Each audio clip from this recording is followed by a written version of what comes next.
guys, இந்த வீடியோவில் நம்ம எக்ஸசைஸ் 42 தான் பார்க்க போகிறோம்.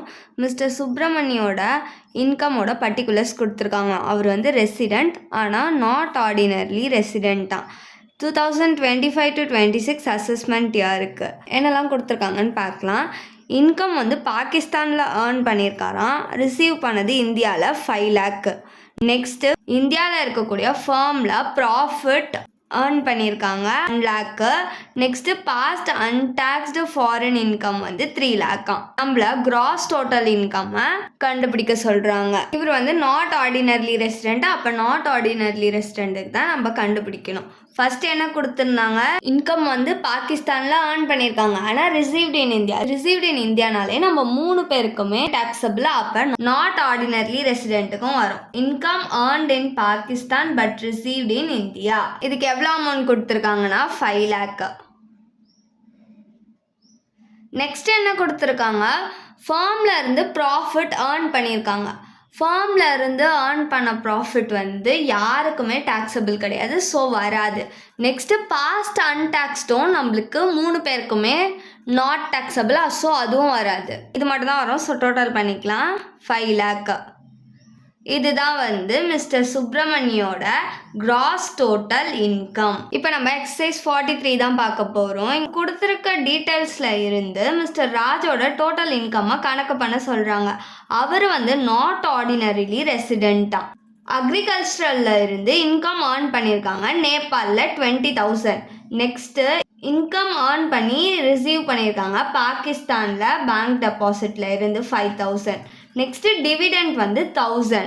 கொஷினில் என்ன கொடுத்துருக்காங்க, மிஸ்டர் ராஜன்றவர் வந்து நாட் ஆர்டினர்லி ரெசிடெண்ட் வந்து டாக்ஸபிளா இல்லையான்னு பார்க்கலாம். ஃபர்ஸ்ட் என்ன கொடுத்துருக்காங்க, அக்ரிகல்ச்சரல்ல இருந்து இன்கம் ஏர்ன் பண்ணியிருக்காங்க நேபாளில். இது வந்து ரெசிடெண்ட்டுக்கு மட்டும்தான் டாக்ஸபிள். நெக்ஸ்ட் வந்து இன்கம் ஏர்ன் பண்ணி பாகிஸ்தான்ல ரிசீவ் பண்ணியிருக்காங்க. பாகிஸ்தான்ல ரிசீவ் பண்ணதுனால இது ரெசிடெண்ட்டுக்கு மட்டும்தான் டாக்ஸபிளா இருக்கும்.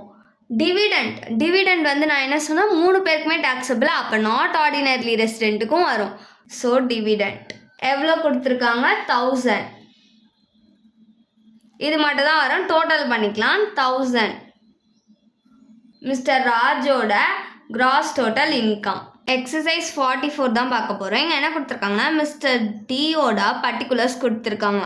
ஜெர்மன் டெவலப்மெண்ட் பாண்ட் மேலே இருக்க இன்ட்ரெஸ்ட் வந்து 60,000. அதில் 2/5 வந்து இந்தியாவில் ரிசீவ் பண்ணியிருக்காங்க. கம்பலாவில் இருந்து இன்கம்மை ஏர்ன் பண்ணியிருக்காங்க பிஸ்னஸ் மூலயமா, ஆனால் அதோட கண்ட்ரோல் ஃபுல்லாகவுமே டெல்லியில் இருக்கான்.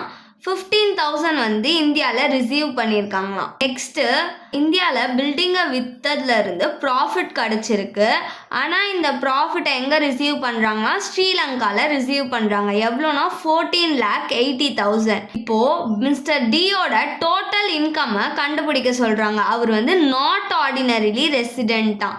எப்போனா ப்ரீவியஸ் இயர் 2024 to 25ல மிஸ்டர் டி வந்து நாட் ஆர்டினர்லி ரெசிடெண்ட்டாக. இவருக்கு தான் நம்ம வந்து டாக்ஸபிளா இல்லையான்னு கண்டுபிடிக்க போகிறோம். ஜெர்மன் டெவலப்மெண்ட் பாண்ட்ஸில் இன்ட்ரெஸ்ட் போட்டிருக்காங்க. அதில் வந்து 2/5 வந்து இந்தியாவில் ரிசீவ் பண்ணியிருக்காங்க. ரிசீவ்டு இன் இந்தியானா 3 பேருக்குமே டாக்ஸபிளா, அப்போ நாட் ஆர்டினர்லி ரெசிடெண்ட்டுக்கும் வரும். Interest on German development bonds and received in India. Amount வந்து 60,000. இந்தியாவில் 2/5 தான் ரிசீவ் பண்ணியிருக்காங்க. ஸோ இதை நம்ம கேல்குலேட் பண்ணோன்னா நம்மளுக்கு 24,000 கிடைக்கும். இந்தியாவில் ரிசீவ் பண்ண அமௌண்ட் வந்து 24,000 தான். நெக்ஸ்ட் என்ன கொடுத்துருக்காங்க, கம்பலால இருக்க பிஸ்னஸ்ல இருந்து இன்கம் ஏர்ன் பண்ணியிருக்காங்களாம், ஆனால் அதோட கண்ட்ரோல் மொத்தமாக இந்தியாவில் இருக்கான். இந்தியாவில் இருக்குன்னா அது வந்து எதுக்கு டாக்ஸபிள்னா ரெசிடெண்ட்டுக்கும் நாட் ஆர்டினர்லி ரெசிடெண்ட்டுக்கும் டாக்ஸபிளா, அப்போ இவருக்கு taxable. Income earned from a business in Kampala controlled from Delhi. எவ்வளோ அமௌண்ட் கொடுத்துருக்காங்கன்னா இதுக்கு 65,000 கொடுத்துருக்காங்க. நெக்ஸ்ட்டு இந்தியாவில் இருக்க பில்டிங்கை விற்று அவங்களுக்கு வந்து ப்ராஃபிட் கிடச்சிருக்கான், ஆனால் அதை ரிசீவ் பண்ணது ஸ்ரீலங்காவில். ஃபஸ்ட்டே என்ன கொடுத்துட்டாங்க, பில்டிங்கை விற்று அவங்க வந்து ப்ராஃபிட் ஏர்ன் பண்ணியிருக்காங்களா. ஏர்ன்டு இன் இந்தியானா 3 பேருக்குமே வரும். So profit on sale of building in India but received in Sri Lanka. இதுக்கு எவ்வளோ அமௌண்ட் கொடுத்துருக்காங்கன்னா 14,80,000 கொடுத்துருக்காங்க. இப்போது இது எல்லாத்தையும் நம்ம ஆட் பண்ணோன்னா நம்மளுக்கு 15,69,000 கிடைக்கும். இதுதான் வந்து மிஸ்டர் டியோட டோட்டல் இன்கம். ஃபஸ்ட்டு ரெசிடெண்ட்டுக்கு எதுலாம் வந்தால் டாக்ஸபிள்னு பார்க்கலாம். Received in India, earned in India, accrued in India, அதுக்கப்புறம் டிவிடெண்ட்டு எது வந்தாலுமே ரெசிடெண்ட்டுக்கு வந்து டாக்ஸபிள் தான்.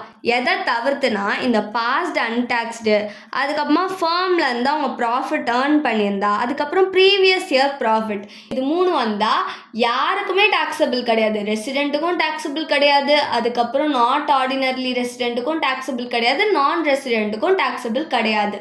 ஓகேவா? ஃபஸ்ட்டு வந்து நாட் ஆர்டினரிலி ரெசிடெண்ட்டுக்கு எதெல்லாம் வந்தால் டாக்ஸபிள் பார்க்கலாம்.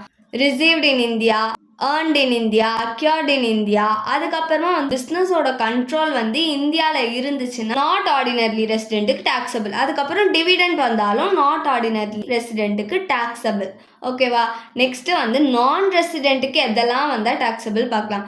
நான் ரெசிடெண்ட்டுக்கு received in India, earned in India, accrued in India, அதுக்கப்புறம் டிவிடெண்ட், இந்த 4 வந்தால் மட்டும்தான் நான் ரெசிடெண்ட்டுக்கு வந்து டாக்ஸபிள். மற்ற எது வந்தாலும் நாட் டாக்ஸபிள் தான். அதுக்கப்புறமா அக்ரிகல்ச்சரல் இன்கம் இன் இந்தியா, இந்தியாவில் அக்ரிகல்ச்சர் மூலயமா இன்கம் ஏர்ன் பண்ணியிருக்காங்கன்னா அது வந்து யாருக்குமே டாக்ஸபிள் கிடையாது. ஏன்னா வந்து செக்ஷன் 10 படி இந்தியாவில் அக்ரிகல்ச்சர் மூலயமா இன்கம் ஏர்ன் பண்ணியிருக்காங்கன்னா அது வந்து நான் டாக்ஸபிள். டேக்ஸ் வந்து நம்ம பே பண்ண தேவையில்லைன்னு இருக்கு. ஸோ அதனால 3 பேருக்குமே நாட் டாக்ஸபிள். இதுவே வந்து வெளிநாட்டில் இருந்து, இப்போ ஜப்பானில் இருந்து, லண்டனில் இருந்து, அது மாதிரி வெளிநாட்டில் இருந்து ஏர்ன் பண்ணியிருந்தாங்கன்னா அக்ரிகல்ச்சரல் மூலயமா இன்கம், அது வந்து டாக்ஸபிள். யாருக்குன்னா ரெசிடெண்ட்டுக்கு மட்டும்தான். தேங்க்ஸ் ஃபார் வாட்சிங்.